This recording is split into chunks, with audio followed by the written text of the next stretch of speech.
بسم الله الرحمن الرحيم. الحمد لله رب العالمين، وصلى الله وسلم على نبينا محمد وعلى آله وصحبه أجمعين. المشاهدون والمشاهدات الكرام، يطيب لنا ويسعدنا أن نلتقيكم مرة أخرى مع برنامجكم اليومي هو الله.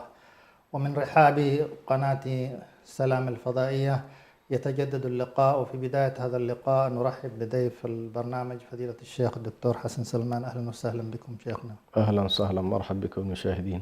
أهلا وسهلا. ومع هذا اليوم الفضيل ودخول العشر الأخيرة من شهرنا المبارك، شهر رمضان المعظم، نهنئ أنفسنا ونهنئكم جميعا بحلول هذه الأيام الفضيلة، وإنه لمن المناسب أن يكون بها تهنئة ومباركة ولمحة عن ما يمكن أن يكون عليه. قبل الدخول في موضوع لقائنا اليوم، فضيلة الشيخ تفضل. بسم الله الرحمن الرحيم، الحمد لله رب العالمين، والصلاة والسلام على رسول الله الأمين وعلى آله وصحبه أجمعين. الحمد لله القائل: شهر رمضان الذي أنزل فيه القرآن هدى للناس وبينات من الهدى والفرقان. والحمد لله الذي سمى أيام هذا الشهر بالأيام المعدودات. وصلى الله وسلم على رسولنا صلى الله عليه وسلم المبعوث رحمة للعالمين، والذي كان يروى عنه ممن عاشروه وصحبوه وعاشوا معه وعاشوا في كنفه مثل زوجاته رضوان الله عليهن، أن النبي صلى الله عليه وسلم إذا كان دخلت عليه أيام العشر فإنه كان يشد مئزره ويوقظ أهله ويقوم ليله، كما جاء ذلك في حديث عائشة رضي الله عنها. والسبب في ذلك أن النبي صلى الله عليه وسلم بين لنا بأن العشر الأواخر مما اختصت به ليلة القدر. وهذه الليلة العبادة فيها وما يقدمه الإنسان وما يقوم به في هذه الليلة، فالعبادة فيها خير من 1000 شهر، يعني أكثر من 80 سنة.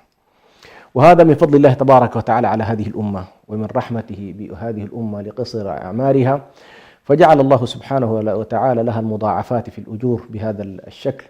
فمن استطاع أن يقوم هذه الأيام ويوقظ أهله ويشد مئزره ويكون أكثر حزما وأكثر جدية في العبادة في هذه الأيام، فإنه إن شاء الله يكون قد اقتدى واتسى برسول الله صلى الله عليه وآله وسلم. الأمر الثاني، لا بد أن نشير إلى أن مسألة العشر الأواخر كما يلتمس فيها ليلة القدر، أيضا يلتمس فيها بأنها نهايات السباق، وفي ذلك فليتنافس المتنافسون. يعني نحن الآن في سباق لشهر رمضان. هذا السباق كأنما الناس يتسابقون إلى باب الريان ويتسابقون إلى أبواب أخرى من أبواب الجنة.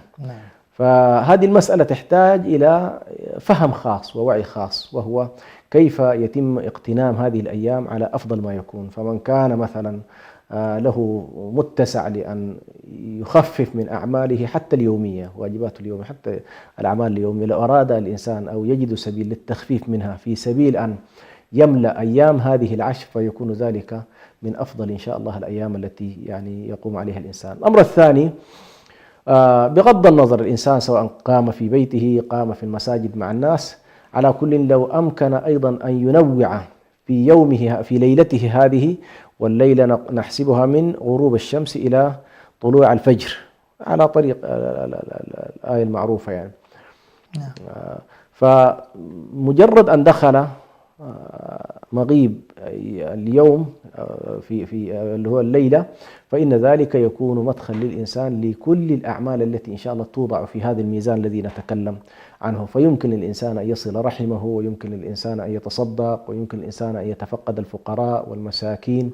ولكن الآكد في كل ذلك هو أن يكون الليل قارئا للقرآن الكريم، راكعا ساجدا، يطلب من الله سبحانه وتعالى ما شاء، يذكر الله سبحانه وتعالى بأي ذكر. وكان من أفضل الأذكار التي علمها النبي صلى الله عليه وسلم لأصحابه قوله: إن اللهم إنك عفو تحب العفو فاعف عنا.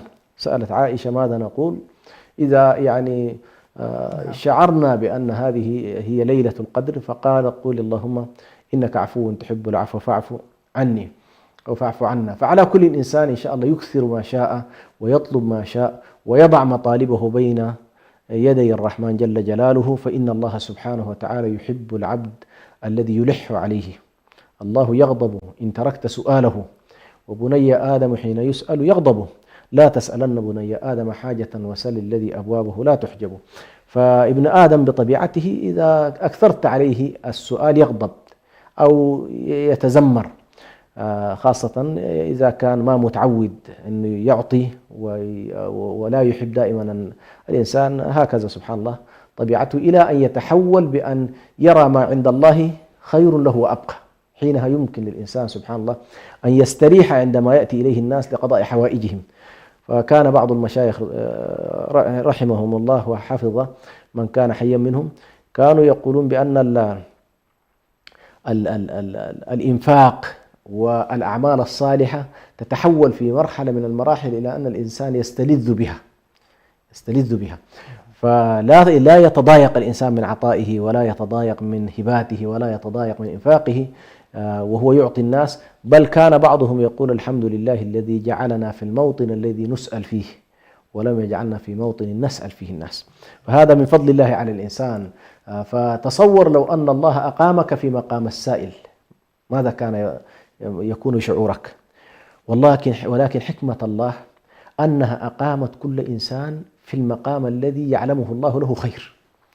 فمن الناس من أقامهم مقام الغنى، ومن الناس من أقامهم مقام الفقر، ومن الناس من أقامهم مقام الجهاد، ومن الناس من أقامهم مقام العلم، ومن الناس من أقامهم مقام الدعوة.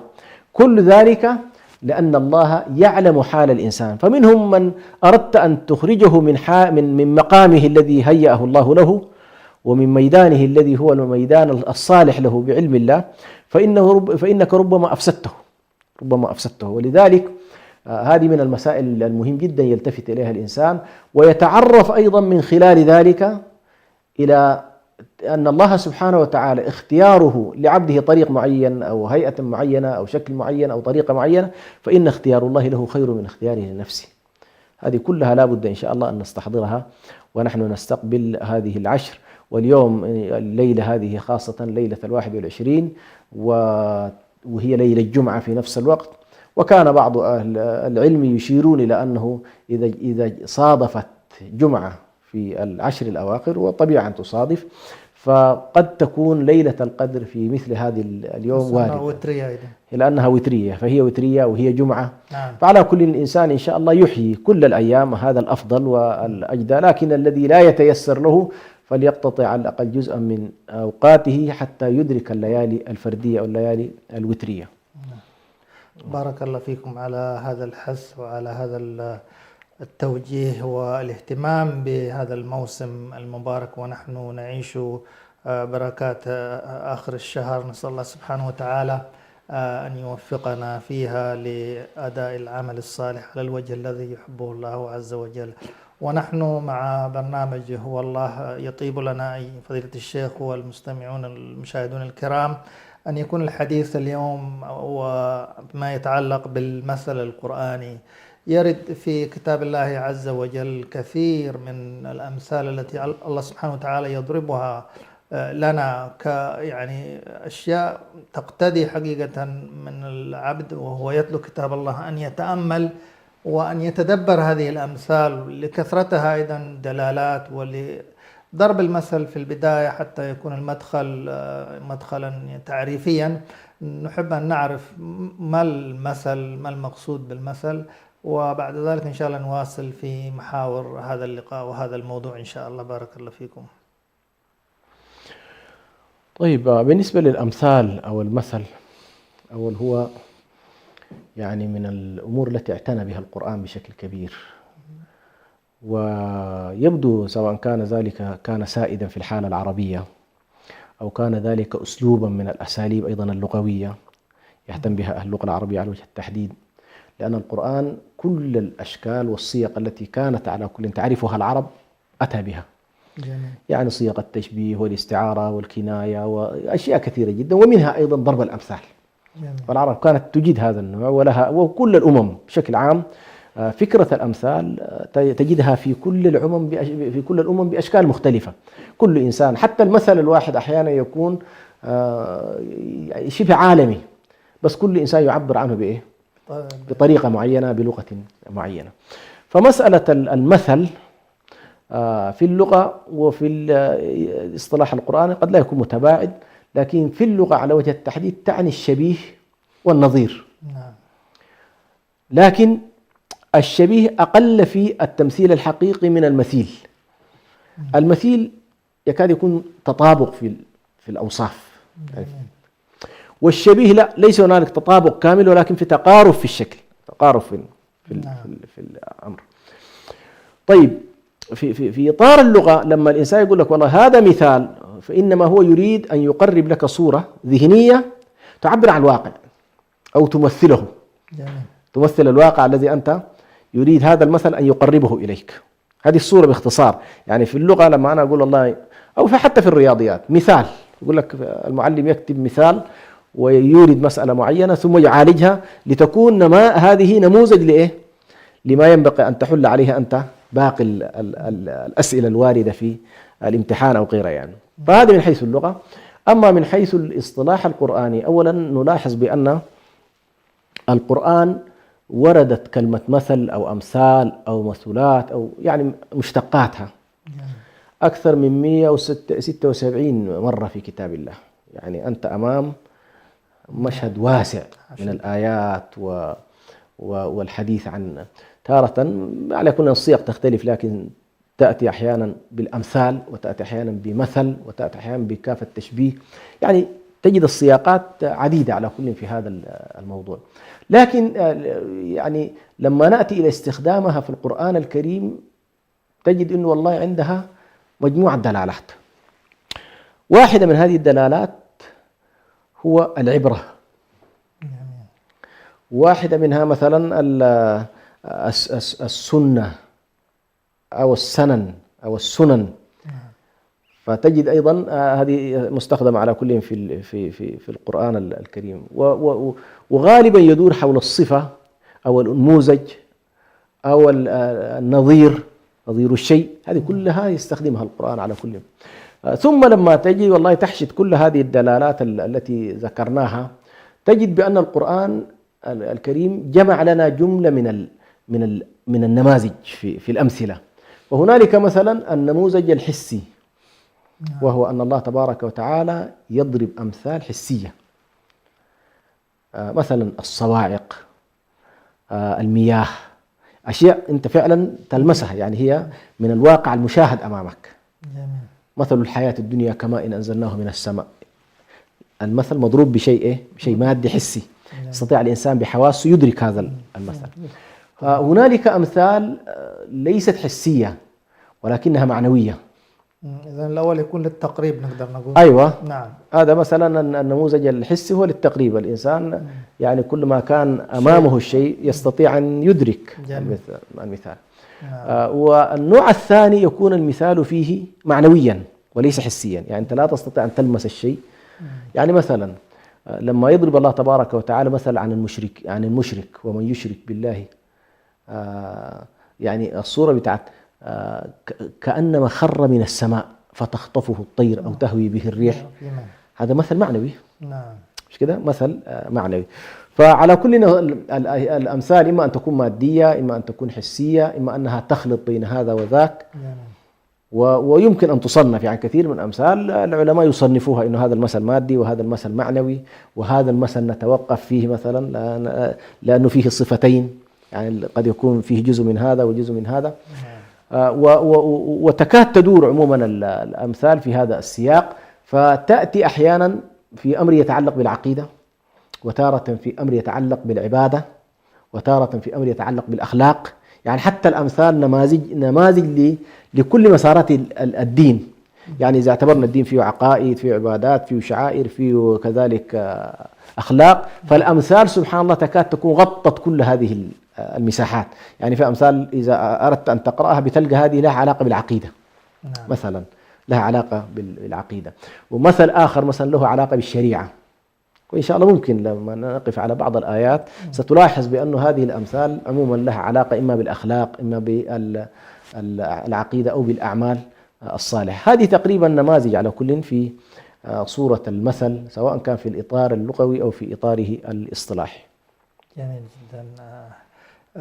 ونحن نتحدث عن هذا الموضوع، ترد بنا آيات كثيرة في هذا الصدد، فلعل أن نقف يعني حتى يكون السامع على شيء يلمسه من كتاب الله عز وجل بعد الآيات، لو تفضلتم علينا بهذا الصدد. ثم أيضا إن شاء الله ننوع في دلالات هذه الأمثال، سواء فيما يتعلق بالمحسوسات أو فيما يتعلق بالتنبيه أو ما يتعلق أيضا بالتشويق وغيرها من مقاصد الأمثال. إن شاء الله تعالى نقف على ما تيسر من ذلك بإذن الله. على كل موضوع الأمثال يعني هي كثيرة في كتاب الله تبارك وتعالى، عدد منها ورد في سورة البقرة وبعضها الآخر ورد في سياقات مختلفة. فمثلا الله تبارك وتعالى يقول: مثلهم كمثل الذي استوقد نارا فلما أضاءت ما حوله ذهب الله بنورهم وتركهم في ظلمات لا يبصرون. هذه الآية يعني تلاحظ بأن الله تبارك وتعالى يضرب فيها مثل بعد أن سرد الآيات المتعلقة بالمؤمنين والآيات المتعلقة بالكفار والآيات المتعلقة بالمنافقين. بعدها مباشرة ضرب نموذجين: مثلهم كمثل الذي استوقد نارا فلما أضاءت ما حوله ذهب الله بنورهم وتركهم في ظلمات لا يبصرون صم بكم عمي فهم لا يرجعون. أو كصيب من السماء، هذا مثل آخر. لاحظ الآن في مثلين: أو كصيب من السماء فيه ظلمات ورعد وبرق يجعلون أصابعهم في آذانهم من الصواعق حذر الموت والله محيط بالكافرين. على كل العلماء في المقصود من هذا المثل، يعني هل المثل ورد مثالا على المنافقين؟ وربما ذهب كثير من هؤلاء في هذا من المفسرين اعتبروا المثالين للمنافقين، تارة بصورة مثلهم كمثل الذي استوقد نارا، شخص أضاء استوقد نار وجلس حولها ينظر إلى كل ما حوله، يستدفئ بها، يقترب منها عند البرد، يستفيد منها فيه، على كل حالة النار التي تضيء ما حوله. ومنهم من قال، ولعل كانت هذه لفتة من العلامة عبد الله دراس في كتابه النبأ العظيم، عندما قال بأن الله تبارك وتعالى بعد أن تكلم عن الكفار وتكلم عن المنافقين أتى بمثالين لحالة هؤلاء وهؤلاء، فكأنما أراد أن يقول بعض هذه الأمثال تتعلق بالكفار، وكأنما والله أعلم الترتيب اعتبر الآية الأولى مقصود منها الكفار وسياقها قد يكون قريب منها، والآية الثانية مقصود منها أهل النفاق، فيمكن المثلين أن نعتبر أحدهما للكفار والثاني للمنافقين. أو إذا اعتبرنا والله الأمثال لها علاقة بالمنافقين باعتبار السياق إن والله كان آخر حديث عن المنافقين فمثلهم. لكن عبد الله دراس يقول لا، المسألة ما كده، انتهينا من آيات الكفار وانتهينا من آيات المنافقين، ثم جاء ترتيب مثل نموذجي وتطبيق عملي وعبرة بهذا المثل بالنسبة للكفار الذين والله جاءهم النور. جاءهم النور وجاءهم النبي صلى الله عليه وسلم وجاءهم كتاب الله سبحانه وتعالى، فهو نور وهو برهان وهو هدى وهو بشرى، لكنهم ما استفادوا منه. مثلهم كمثل الذي استوقد نارا فلما أضاءت ما حوله، لما لم يستجيبوا وعاندوا واستكبروا سحب الله عنهم هذا النور وحجب عنهم هذا النور. لاحظ الآية تصفهم بصم بكم عمي، نفس الآية وصفت الكفار هناك بنفس الطريقة. فوالله أعلم كلام الشيخ دراس قد يكون أقرب إلى أن الآية لها علاقة بالكفار. والآية الثانية أو كصيب، هذه آية، هذا مثال متعلق بالمنافقين. ليش متعلق بالمنافقين؟ لأن المنافقين سبحان الله لما تأتي الآيات هم طبعا استفادوا من النور واستفادوا من الشهادتين فحموا أنفسهم، ولكنهم ما صدقوا مع الله سبحانه وتعالى ولا مع المسلمين، لأنهم يخادعون الله والذين آمنوا وما يخدعون إلا أنفسهم. فهؤلاء مشكلتهم مع الوعد والوعيد والتهديد والآيات القوية جدا التي ترد عليهم، فحال هؤلاء مع هذا النور الذي أو كصيب من السماء فيه ظلمات ورعد وبرق يجعلون أصابعهم في آذانهم من الصواعق حذر الموت. هنا أحوال المنافقين مع تنزل القرآن يكشف حقيقتهم سبحان ويكشف عوارهم، ولكنهم في نفس الوقت لن يستفيدوا في المستقبل لن يستفيدوا من هذا النور الذي هم حاولوا أن يستفيدوا منه في الدنيا، فيحجب الله عنهم يوم القيامة هذا النور، كما قال الله تبارك وتعالى في عدة سور، أو ربما في سورة الحديد تكلم عن أنهم يعني هم مع المؤمنين، انظرونا نقتبس من نوركم قيل ارجعوا وراءكم فالتمسوا نورا فضرب بينهم بسور له باب.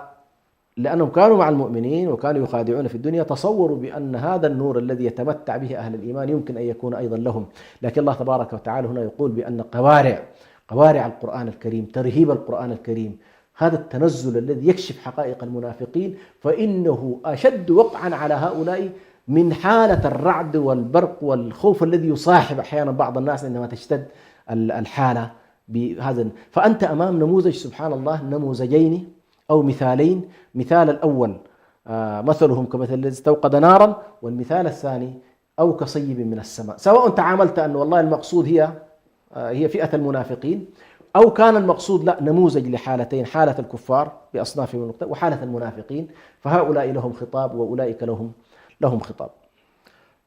بارك الله فيكم على هذا البيان وهذا التوضيح.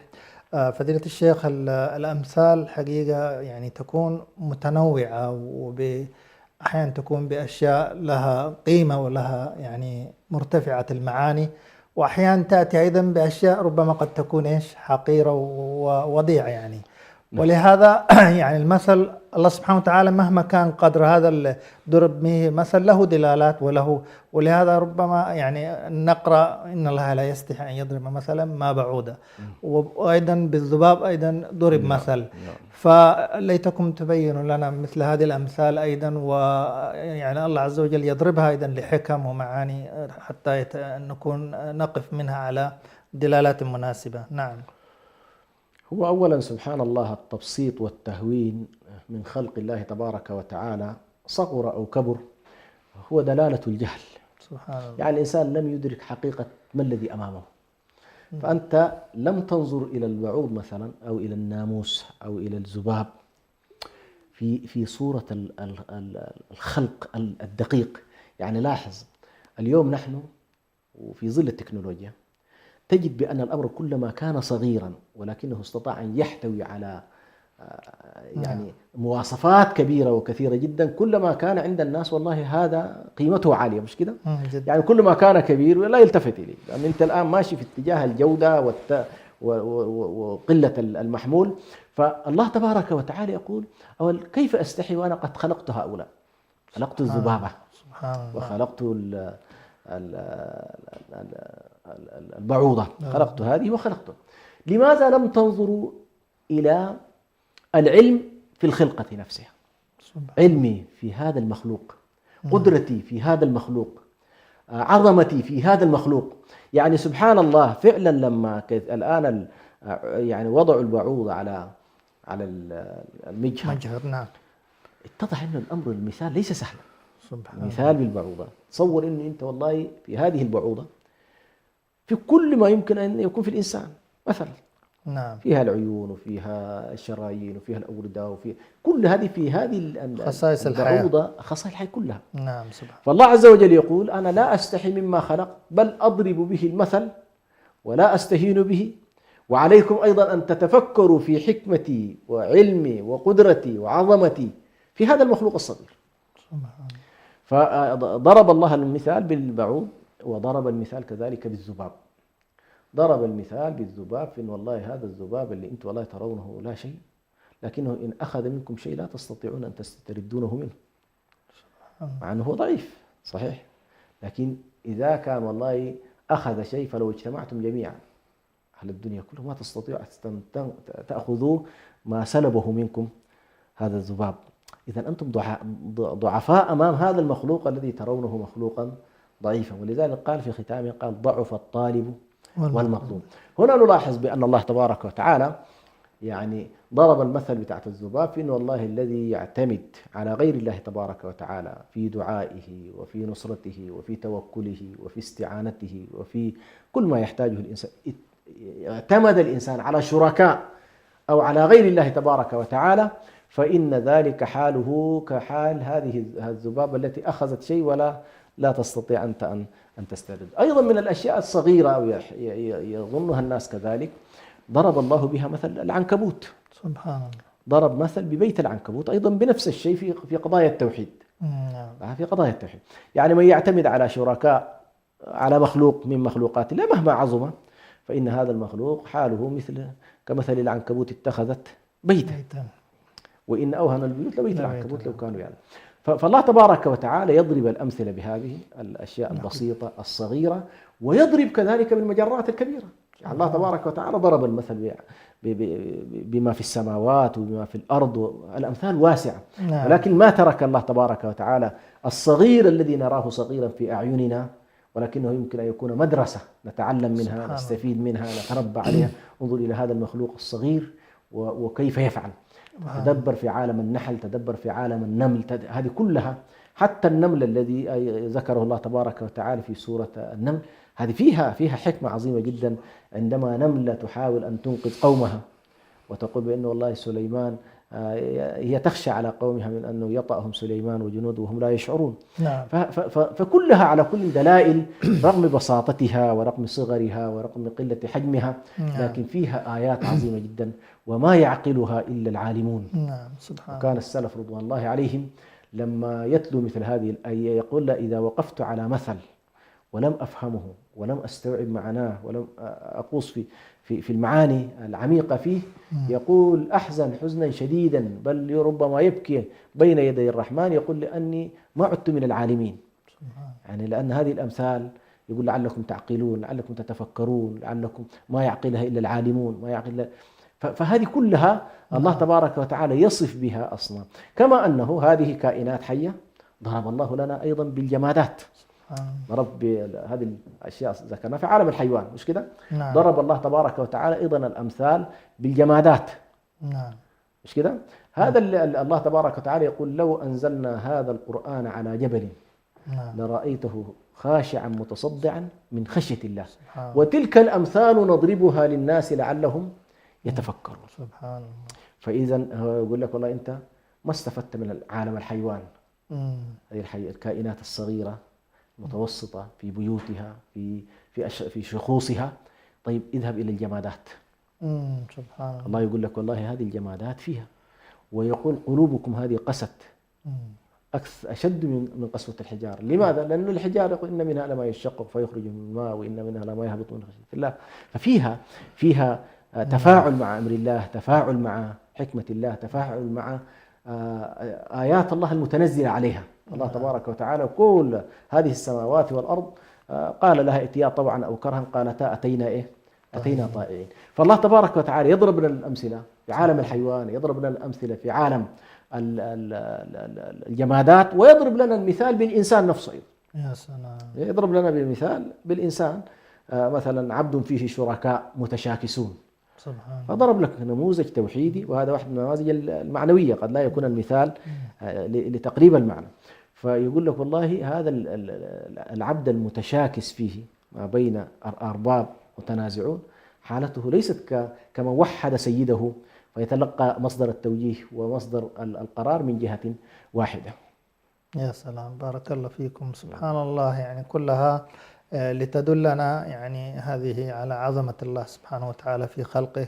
وقد يكون مر الحديث عن أيضا في الحلف والقسم، يعني وكأنها تتشارك في قضايا، يعني أنه الله سبحانه وتعالى يعني هو الذي أوجد يعني هذه المخلوقات، ويعرف مدلولات يعني المثل بها ومدلولات كذلك القسم، فيقسم سبحانه وتعالى بالأمور العظيمة وبغيرها أيضا من الأشياء ليتنبه العبد في ذلك، ويعني يأخذ عظمة الله. قال: بعوضة فما فوقها، يعني كأنما الحد الأصغر الذي، مع أنه في أمور أخرى لا نراها، مش كده؟ بدأت تظهر الآن بالبكتيريات الخفية، هذه كل مخلوقات الله سبحانه الله. لكن هو قال لك: بعوضة فما فوقها.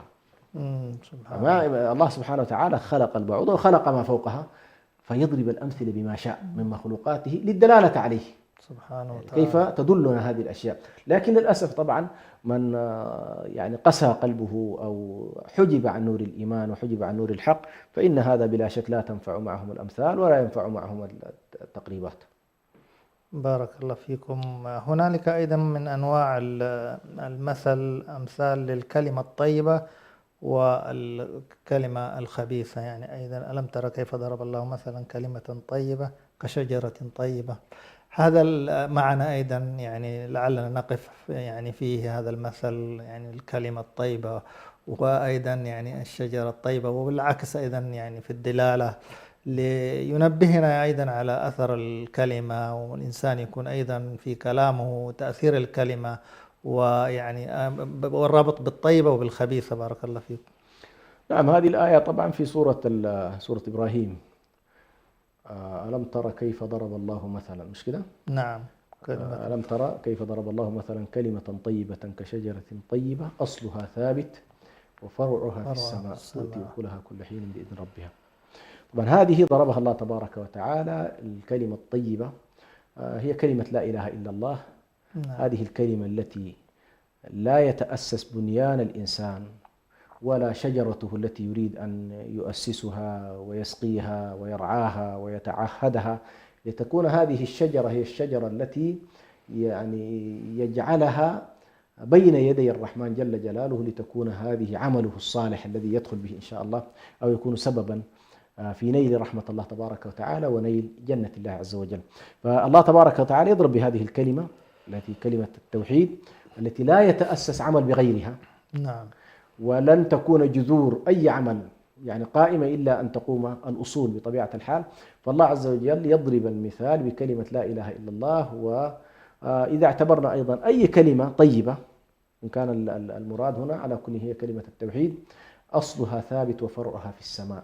نعم. يعني كلمة التوحيد تربط الإنسان وتجره وتشده إلى السماوات، تربطه بالله تبارك وتعالى، ثم تتفرع أعماله الصالحة بعد ذلك من هذه الشجرة، فتنمو فيها الفروع وتنمو فيها الأغصان وتنمو فيها الأوراق وتنمو فيها الثمار، وتجد أن هذه الشجرة نموذج على كل للحالة، حالة المؤمن الذي يكون على. والكلمة الثانية أو مثل كلمة خبيثة كلمة الكفر، كلمة الشرك، كلمة النفاق، هذه نموذجها أيضا نموذج مختلف في كتاب الله تبارك وتعالى. وبالتالي هذه لا أصل لها ومتلاشية ومنتهية وميتة ولا يرجى منها نفع بأي حال من الأحوال، وتلك كانت كلمة طيبة جعل الله تبارك وتعالى منها الخير والنفع العميم.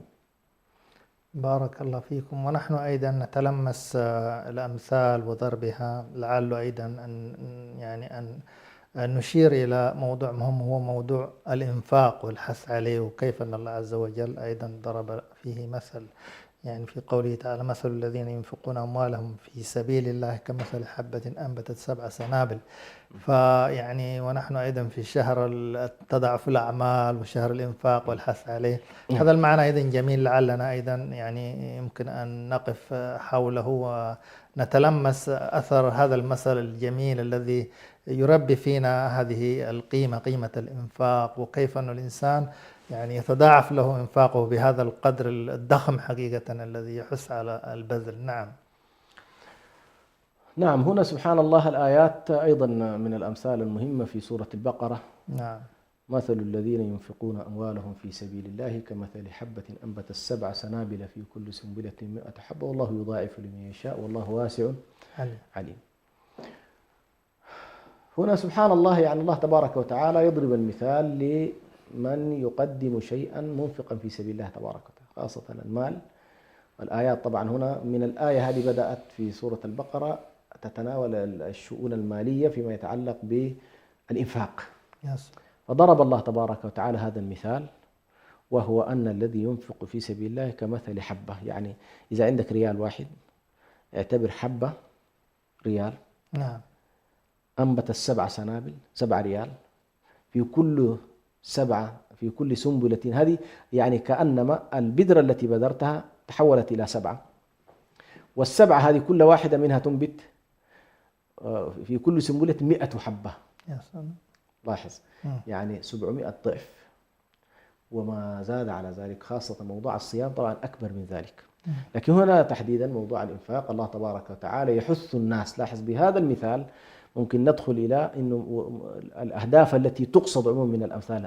هذا المثل الآن هو مثل تحريضي، مثل تربوي، مثل تعليمي، مثل توجيهي، يقرب لك الله تبارك وتعالى الثواب الذي ستناله من خلال إيه؟ من خلال هذا الإنفاق. طبعا هنا لاحظ المثال أيضا فيه بعد نفسي مهم جدا. الذي ينفق إذا لم يستحضر البعد الغيبي والبعد الإيماني يتصور أنه قل ماله. قل إيه؟ قل ماله. يعني يقول لك والله يا أخي قروش نقصت، مش كده؟ دفع منها شيء فنقصت. أولا النبي صلى الله عليه وسلم يقول لك ما نقص صدقة من مال. وهنا الآية تثبت شيء عكسي، وهو أن ما أنفقته الله عز وجل يربيه هكذا. مثل الذين ينفقون أموالهم في سبيل الله كمثل حبة أنبتت 7 سنابل في كل سنبلة 100 حبة والله يضاعف لمن يشاء. هذه المضاعفة سبحان الله يدخل فيها بحسب الإخلاص، درجة إخلاص الشخص، وبحسب وقع الصدقة ومكانها. يعني مثلا قد تكون أنت سبحان الله أنفقت إنفاق ووقع هذا الإنفاق لدى إنسان كان أحوج ما يكون إليه. فلاحظ إنه فرحة هذا الإنسان، سداد حوجة هذا الإنسان، شعور هذا الإنسان بالفرح الغامر الذي يغمره لحظة وجود هذا الموت، كلها توضع في ميزان إيه؟ في ميزانك عند الله تبارك وتعالى. يعني الحاجة من جهة، إخلاصك أنت من جهة، ولذلك تأتي يوم القيامة أشياء يعني سبحان الله لا يلتفت لها الإنسان. كذاك الذي ضرب النبي صلى الله عليه وسلم له مثل، يعني صاحب البطاقة. هذا سبحان الله قال الحديث جاء بذنوب وسجلات وضعت في ميزان السيئات 99 سجلا ولا 90 سجلا 99 100 إلا واحد. نعم. أي سجلات ضخمة. نعم. فقال الله له ألك حسنة؟ قال يا ربي وما تفعل حسنتي مع هذه السجلات؟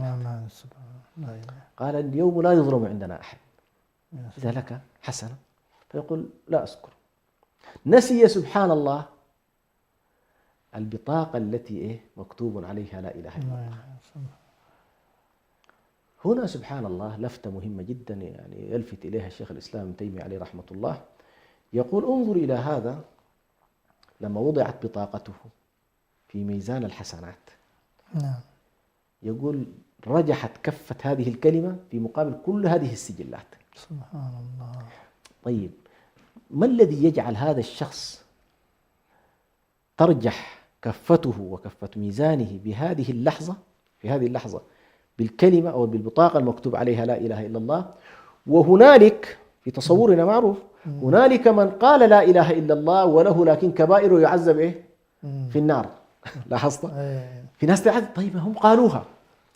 ابن تيمية يقول القضية هي اللحظة التي قيلت فيها لا إله إلا الله، يعني خرجت من قلب امتلأ وكان قلب عامر بلا إله إلا الله. كم من إنسان يقول لا إله إلا الله وهو لا يعي معناها، لكن هذا الذي قال لا إله إلا الله وأفرد الله تبارك وتعالى بالوحدانية في لحظة كانت عند الله في الميزان تعادل كل هذه السجلات. يا الله سبحان الله. ولذلك سبحان الله وأنت أخي المسلم أختي المسلمة وأنت تقوم بالأعمال، أنا دائما أقول تذكروا صاحب البطاقة. لا تدري ما هي البطاقة التي سترجح ميزانك. يعني هل والله هي لا إله إلا الله؟ هل هي حاجة قضيتها لمسكين؟ هل هي بسمة أعطيتها لشخص منكسر القلب فكان ذلك دافعا لأن يعيش معنى الحياة ويخرج عن دائرة اليأس؟ هل هي والله مثلا موقف تقدمت به وأنت عندك جاه وعندك ما شاء الله شفاعة فتقدمت في موطن وحللت مشكلة لشخص مثلا مديون، شخص مأزوم، شخص منكوب؟ هذه كلها أقول اللحظات سبحان الله التي سترجح كفة الميزان، هذه لا تستطيع أن تعرفها ولا تستطيع أن تقول بأن هذه هي اللحظة. ولذلك أنت في كل حركتك يجب أن تستحضر معية الله أولا، وتستحضر أن الله تبارك وتعالى يعني ما حباك هذه اللحظة إلا أنه يريد بك الخير إن شاء الله. بارك الله فيكم على هذا الإيضاح وهذه اللطائف الإيمانية. وفي ختام الآية التي استمعنا: والله يضرب والله يضاعف لمن يشاء والله واسع عليم. والله واسع عليم. معنى الواسع أيضا يأتي مع سعة رزق الله، والإنسان أيضا يسأل سعة الرزق، وبقدر ما يعطي بقدر ما أنه حيجد السعة والمضاعفة التي يعني أيضا في سياق الآية الكريمة. الله عز وجل يقول أيضا في ضرب المثال عن القرية الآمنة والمطمئنة، لعلنا نختم يعني بهذه الآية: وضرب الله مثلا قرية كانت آمنة مطمئنة يأتيها رزقها رغدا من كل مكان فكفرت بأنعم الله فأذاقها الله لباس الجوع والخوف بما كانوا يصنعون.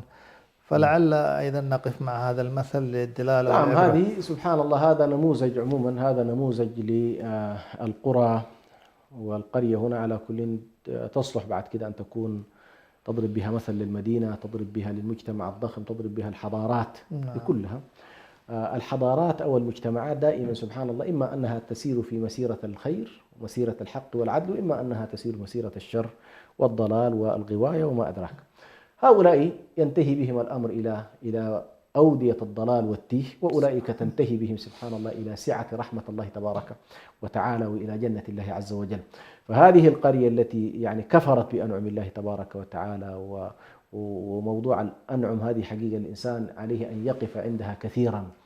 نعم الله سبحانه وتعالى عديدة، مهما حاولت أن تحصيها لا تستطيع، وإن تعدوا نعمة الله لا تحصوها. لكن ولئن شكرتم لأزيدنكم بالنسبة للنعم، يعني إذا شكر الإنسان وحمد الله على ما أنعم الله به عليه فإن ذلك سيكون له مزيد من العطاء ومزيد من المنح، لأن الله تبارك وتعالى عادل، وما من مقام يتقدم فيه الإنسان إلا ويقابله أيضا حال من الأحوال، والمقامات كسبية كما يقول العلماء، والأحوال والمقامات كسبية والأحوال هبات.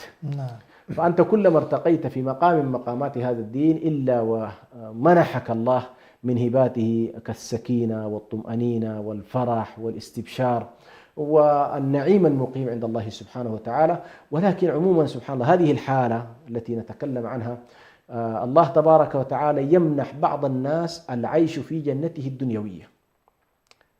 يعني بعض الناس يصل إلى مرحلة من المعية، معية الله تبارك وتعالى، واستشعار هذه المعية لدرجة أنه يشعر وكأنه في جنة الله تبارك وتعالى. ما هي الجنة؟ الجنة في نهاية المطاف هي تجلي لرحمة الله، تجلي لرحمة الله. ولذلك العلماء يعتبرونها ظلال رحمة الله تبارك وتعالى، أما مستقر رحمته فهي ذاته جل جلاله. فالجنة في النهاية من مخلوقات الله تبارك وتعالى، تجلت فيها عظمته، تجلت فيها رحمته، تجلى فيها إكرامه، تجلى فيها جماله جل جلاله. هذه كلها معاني الله تبارك وتعالى يضربها لنا إذا عشنا النعم على ما هي عليه. ولكن إذا كفرنا بأنعم الله تبارك وتعالى أذاقنا الله في هذه الدنيا، أذاقنا الله العذاب أشكال مختلفة. وأسوأ أنواع العذاب كثير من الناس لا يلتفتون إليه هو الحرمان من الإيمان. الحرمان من الإيمان عذاب. لماذا؟ لأنك أنت محروم من الاتصال بالله، محروم من معية الله، محروم من استشعار منن الله وعطائه المستمر عليك. فإذا هذه بلا شك هذا عذاب، ولكن هناك عذاب مادي. يعني إذا كان هذا عذاب يعيشه الإنسان، والكفار للأسف الشديد يعيشونه. ولذلك نحن نقول عندما نتكلم عن الحضارة وما تحمله من حياة طيبة وحياة سعيدة عندما ترتبط بالإيمان، وما تحمله من شقاء وضلال وتيه عندما تكون مبنية على الكفر وعلى البعد عن الله تبارك وتعالى. بارك الله فيكم. في ختام هذا الحديث الطيب الشيق المتعلق بضرب الأمثال، حقيقة ما فيها من العبر، ما فيها من التذكير بقدرة الله عز وجل، ما فيها من التشويق وتقريب المعاني. ويعني الإنسان حقيقة مدعو وهو يتلو كتاب الله عز وجل ونحن في شهر القرآن على أن يتأمل هذه الأمثال ويأخذ ما فيها من الدلالات والعبر. نسأل الله سبحانه وتعالى أن ينفعنا بما سمعنا، وأن يجعلنا مباركين نستفيد من عظات ودلالات هذه المعاني في كتاب الله عز وجل. ونحن نواصل وإياكم مع برنامج هو الله. إلى لقاء قريب إن شاء الله نلتقيكم، ونستودعكم الله في هذا الوقت. والسلام عليكم ورحمة الله وبركاته، وشكرا لكم. السلام. الفكر يا إنسان لو أطلقته متأملا في قدرة الرحمن لخضعت إجلالا وتسبيحا له سبحان